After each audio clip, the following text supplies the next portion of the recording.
sometimes our prayers are nothing more than us trying to manipulate God into the way we see things. And we don't even realize we're doing it because we really feel like this is God's will, because if I'm feeling it, it's got to be God. But we're finding angels throughout the Old Testament. We're seeing him move, speaking to the prophets, lining things up, telling what's going to happen. And then 400 years of silence, nothing.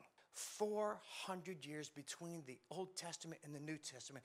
There is nothing but silence. Has anybody ever been there? God, what's going on? Why didn't it go the way I wanted?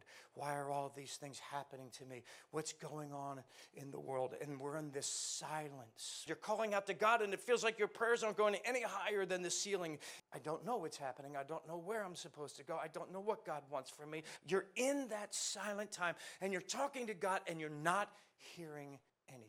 But I want you to know that also throughout the Old Testament, we find that in the silence, there seems to always be a suddenly after the silence. I want to prepare your hearts for the suddenly in your silence, because a silence is a setup for the suddenly. Moses on the backside of the desert gets a suddenly in a burning bush. Abraham, when he's getting ready to offer up Isaac and raises the knife, he gets a suddenly with a ram caught in the thickets. We have King David, who's out taking care of the sheep, not invited to the party, but he gets a sudden invitation to become the king.